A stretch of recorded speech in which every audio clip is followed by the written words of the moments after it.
Hi guys, how are you. मैं सुल्तान अली एक बार फिर हाजिर हूँ आपकी नाइन्थ केमिस्ट्री के अंदर। तो देखिए, नाइन्थ केमिस्ट्री में आज का जो टॉपिक है वो है परमाणु की संरचना। ठीक है भाई, परमाणु की संरचना से पढ़ने से पहले हम आपको परमाणु के बारे में बताएंगे कि परमाणु क्या होता है। हालांकि हम पहले भी पढ़ा चुके हैं। तो परमाणु की डेफिनेशन क्या होती है कि किसी पदार्थ तत्व का वह सूक्ष्मतम कण जिससे जो कि अविभाज्य होता है और जिसके अंदर क्या होते हैं उस तत्व के सभी गुण मौजूद होते हैं और जो क्या करता है रासायनिक अभिक्रिया में भाग लेता है, वह कण क्या कहलाता है, वह कहलाता है परमाणु। सूक्ष्मतम कण, किसी भी पदार्थ का या तत्व का सूक्ष्मतम कण क्या कहलाता है, जो रासायनिक अभिक्रियाओं में भाग लेता है, परमाणु कहलाता है। ठीक है भाई। तो उससे संबंधित डाल्टन के कुछ परमाणुवाद के अनुसार, ये डाल्टन एक वैज्ञानिक था, कौन? डाल्टन। परमाणु की बात कर रहे हैं, परमाणु या एटम। ठीक है भाई, हम पहले ही पढ़ा चुके हैं इसके बारे में। लेकिन डाल्टन का परमाणुवाद, डाल्टन एक वैज्ञानिक थे तो उनके कुछ नियम थे, तो उन्हें बोलते हैं डाल्टन का परमाणुवाद। परमाणुवाद। ठीक है भाई। अब डाल्टन का परमाणुवाद क्या क्या थे मैं आपको बता देता हूँ ऐसे। तो नंबर एक, डाल्टन ने जो बताया वो बताया कि तत्व जो होते हैं, तत्व के अनेक सूक्ष्मतम कणों से मिलकर बना होता है जिन्हें परमाणु कहते हैं। तत्व जो होता है वो नंबर एक क्या बात बताई कि एलिमेंट, कोई एलिमेंट होता है वो सूक्ष्मतम कणों से मिलकर के बना होता है।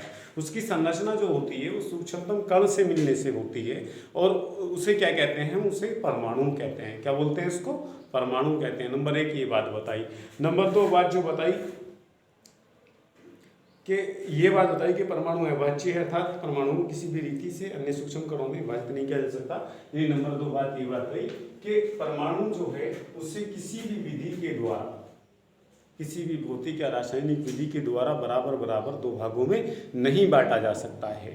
ठीक है भाई, उन्होंने ये बात बताई। नंबर तीन, तीसरी जो बात बताई, परमाणु ना तो नष्ट किए जा सकते हैं और नहीं उन्हें उत्पन्न किया जा सकता है। तीसरी बात बताई क्या कि नष्ट वाली, क्या वाली?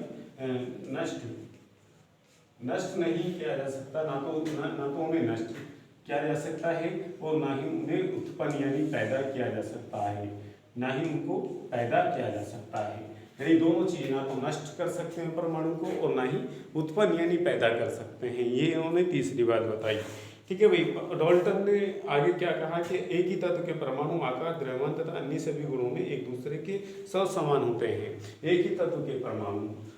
चौथी बात ये बताई कि एक ही तत्व के परमाणु, एक ही तत्व के परमाणु जो होते हैं वो समान होते हैं। कैसे होते हैं भाई? एक ही तत्व के परमाणु समान होते हैं। कैसे होते हैं? समान होते हैं। एक ही तत्व के परमाणु आकृति में और गुणों में सब क्या होते हैं, सभी अन्य सभी एक दूसरे से क्या होते हैं, सभी समान होते हैं, एक ही तत्व के परमाणु। चौथी बात, पांचवी बात ये बताई कि एक अलग अलग तत्वों के परमाणु, अलग अलग तत्वों के परमाणु जो होते हैं वो क्या होते हैं, गुणों में एक दूसरे से क्या होते हैं, भिन्न होते हैं। ठीक है भाई। विभिन्न तत्वों के परमाणु आकार, द्रव्यमान तथा अन्य सभी गुणों में, यानी आकार में भी, साइज में भी और भार में भी और अन्य गुणों में के अंदर भी क्या होते हैं, वो अलग होते हैं, अलग अलग तत्वों के परमाणु। और एक ही तत्व के परमाणु क्या होंगे, एक ही तत्व के परमाणु जो होंगे वो एक दूसरे के समान होंगे, उसमें कोई भिन्नता नहीं होगी। ठीक है भाई। नेक्स्ट जो बताया उन्होंने बताया कि दो से अधिक तत्वों के दो या दो से अधिक परमाणु सरल गुणित अनुपात 1:1, 1:2, 1:3। भाई ये बताया कि दो या दो से अधिक तत्वों के जो परमाणु होते हैं, ये उन्होंने छठी बात बताई कि दो या दो से अधिक तत्वों के परमाणु जो होते हैं, दो या दो से अधिक तत्वों के दो या दो से अधिक परमाणु, दो या दो से अधिक तत्वों के दो या दो से अधिक परमाणु सरल अनुपात में क्या होता है, गुणित अनुपात में वो संयोग करते हैं, जुड़ते हैं। जैसे क्या होगा, 1:1, यानी कि 1:1, जैसे क्या होता है हमारा HCl, इसके अंदर हाइड्रोजन 1 और Cl और 1:2 क्या होता है, जैसे क्या होता है हमारा NH2 तो इसमें 1 है और ये हाइड्रोजन कितना है 2 है।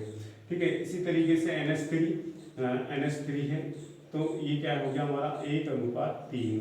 ठीक है, इसी तरीके से हमारा H2O है तो ये क्या हो गया 2:1। तो इस अनुपात में क्या होते हैं, 2 से अधिक तत्वों के परमाणु, 2 या 2 से अधिक परमाणु जो होते हैं वो किस अनुपात में जुड़ते हैं, वो 1:1, 1:2, 1:3 के अंदर जुड़ते हैं। तो ये बताया था डाल्टन ने, अपना कुछ रूल दिए थे परमाणु के ऊपर। ठीक है भाई। अच्छा, फिर बाद में क्या हुआ, कुछ बहुत सारे वैज्ञानिकों ने प्रैक्टिकल किया और प्रैक्टिकल करने पर उन्होंने कुछ आधुनिक नियम दिए। ठीक है, अब से लगभग 100 वर्ष पहले तक डाल्टन के परमाणुवाद के अनुसार परमाणु को अविभाज्य माना जाता रहा। यानी कि 100 साल पहले तक क्या है, ये मानते रहे लोग कि परमाणु जो है वो बांटा नहीं जा सकता है, उससे विभाजित नहीं किया जा सकता है। ठीक है, लेकिन अब ये सिद्ध हो चुका है कि परमाणु विभाज्य है तथा इलेक्ट्रॉन, प्रोटॉन और न्यूट्रॉन से मिलकर के बना है। अब क्या है, अब बात ये प्रैक्टिकलों के द्वारा, पहले तो डाल्टन के अनुसार परमाणु को बांटा नहीं जा सकता। ठीक है, ये बात मानते रहे सब कि परमाणु अविभाज्य है, परमाणु को बांटा नहीं जा सकता है। लेकिन अब जो है प्रैक्टिकलों के माध्यम से ये पता लगाया जा चुका है कि परमाणु जो है वो किससे मिलकर के बना होता है, परमाणु को बांटा जा सकता है, किसमें बांटा जा सकता है, इलेक्ट्रॉन, किसमें, इलेक्ट्रॉन। ठीक है भाई, इलेक्ट्रॉन, प्रोटॉन और तथा न्यूट्रॉन। क्या, न्यूट्रॉन। ये देखिए, ये क्या है, यानी कि ये पता लगाया जा चुका है कि परमाणु जो होता है वो इलेक्ट्रॉन, प्रोटॉन और न्यूट्रॉन का बना होता है, यानी इनमें विभाजित हो सकता है, इनमें बट सकता है। ठीक है, यह इनसे मिलकर के बना होता है। तो इसके आधार पर आधुनिक परमाणुवाद दिया गया। क्या, ये तो था डाल्टन का परमाणुवाद, लेकिन अब क्या दिया गया इसके बाद में, आधुनिक परमाणुवाद। आधुनिक कहते हैं मॉडर्न, यानी कि आजकल का जो रूल है आधुनिक परमाणुवाद। तो इसके अनुसार क्या बताया गया, इसके अनुसार ये मेन बात ये बताई गई आधुनिक परमाणुवाद के अनुसार कि भाई परमाणु जो होता है वो कैसा होता है, परमाणु जो होता है वो विभाज्य होता है और वो किस किस से मिलकर के बना होता है, न्यूट्रॉन, प्रोटॉन और इलेक्ट्रॉन से मिलकर के बना होता है। तो इसके कुछ रूल हैं, वो देख लेते हैं क्या क्या रूल बताए हैं। नंबर 1 इन्होंने बताया कि इलेक्ट्रॉन, प्रोटॉन, न्यूट्रॉन सभी पदार्थों के मौलिक कण हैं। प्रोटॉन धनावेशित, इलेक्ट्रॉन ऋणावेशित होते हैं तथा न्यूट्रॉन द्विविद्युतीय उदासीन होते हैं। इलेक्ट्रॉन और प्रोटॉन की आवेश मात्रा में बराबर होती है। ये बताया कि जो परमाणुओं के जो मौलिक कण हैं, नंबर 1 इसमें बताया कि पदार्थों के मौलिक कण या परमाणु के मौलिक कण, परमाणु के मौलिक कण के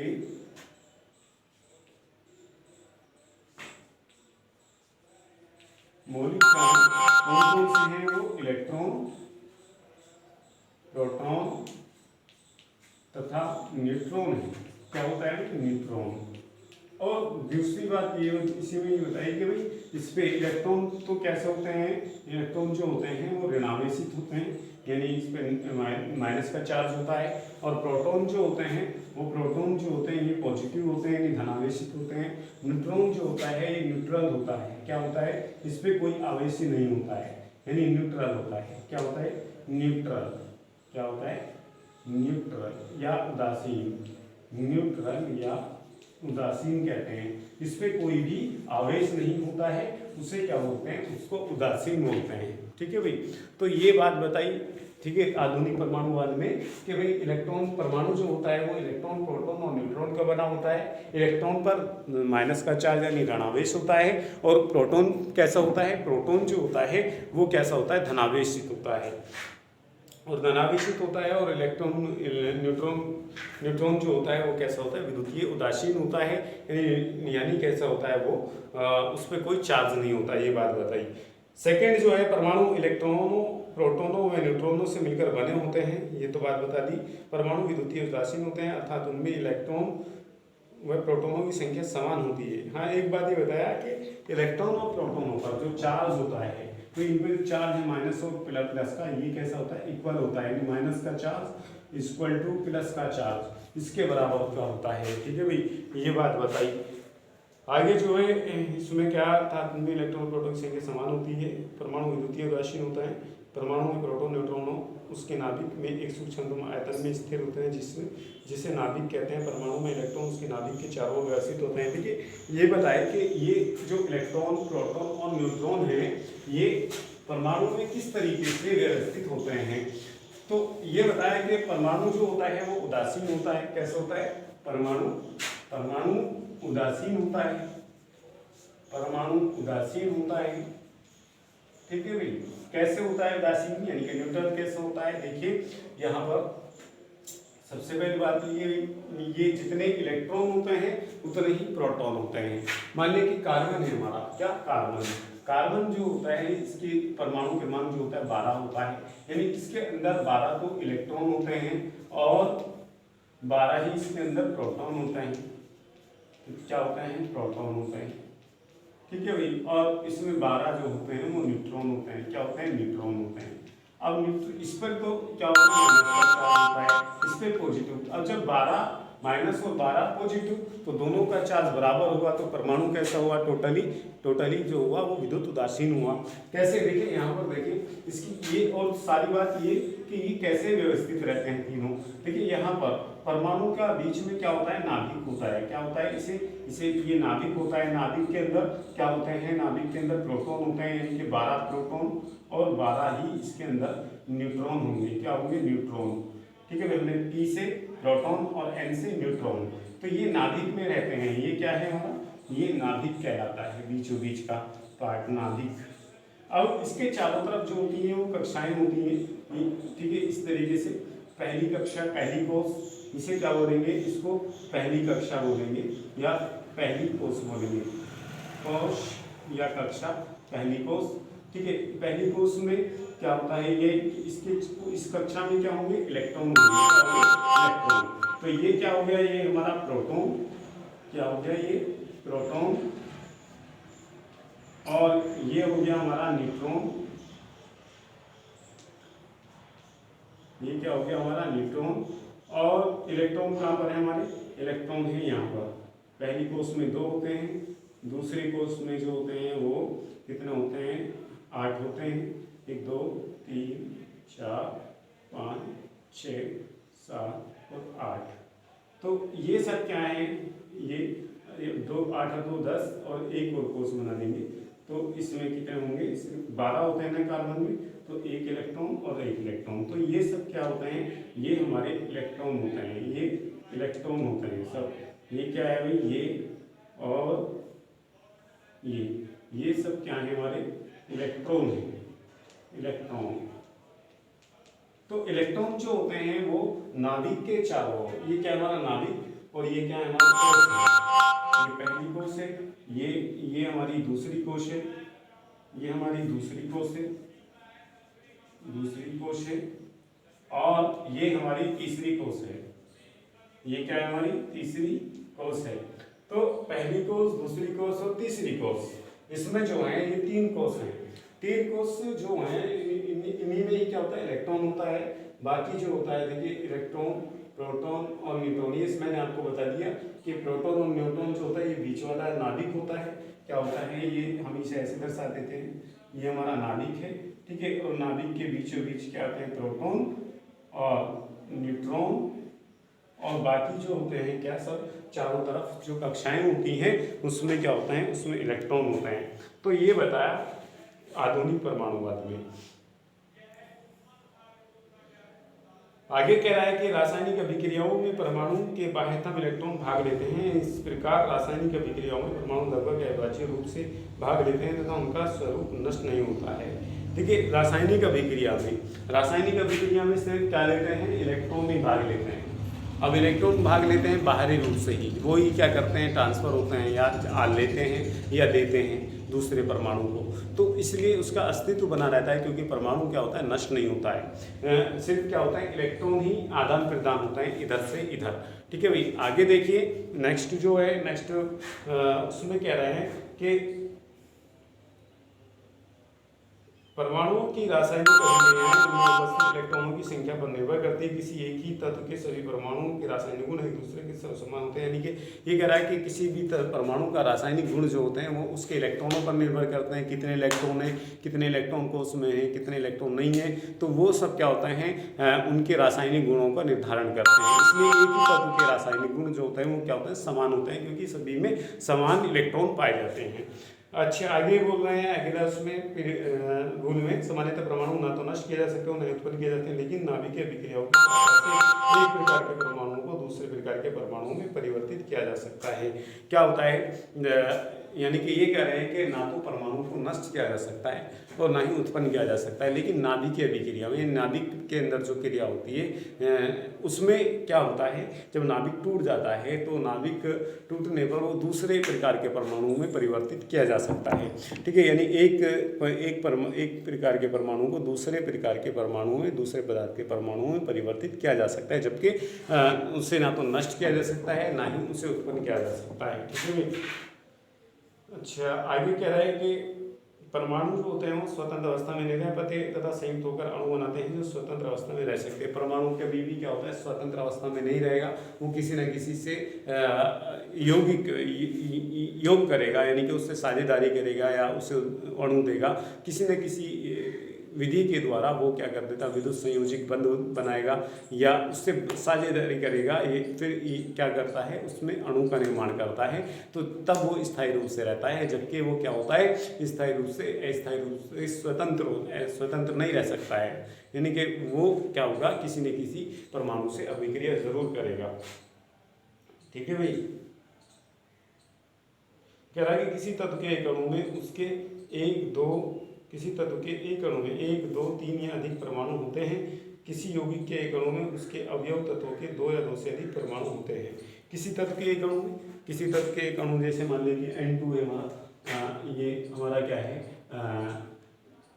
हमारा है Na सोडियम का क्या है, ये एक अणु में तो एक परमाणु, इसमें H2 के अंदर क्या है, 2 परमाणु हैं। ठीक है, N3 या हमारा ले सकते हैं हम क्या, ये B4 तो इसके या B3 तो इसमें 3 परमाणु हैं। ठीक है, O3 ओजोन है, ओजोन में कितने हैं, 3 परमाणु हैं। तो एक ही तत्व के जो परमाणु होते हैं, एक ही तत्व के जो अणु होते हैं उसमें क्या होता है, 1 या 2 या 3 परमाणु रह सकते हैं। जबकि क्या होता है, यौगिक के अणुओं में 2 या 2 से ज़्यादा, कम से कम 2 होते हैं या 2 से अधिक परमाणु पाए जा सकते हैं। ठीक है भाई, ये थी आज की आपकी केमिस्ट्री की क्लास, जिसमें हमने आपको परमाणु के 2 रूल पढ़ाए। एक तो पढ़वाया डाल्टन का परमाणुवाद, दूसरा पढ़वाया आधुनिक परमाणुवाद। ठीक है भाई, तो ये आज के लिए इतना ही काफ़ी है। फिर मिलते हैं इंशाल्लाह, तब तक के लिए खुदा हाफिज़।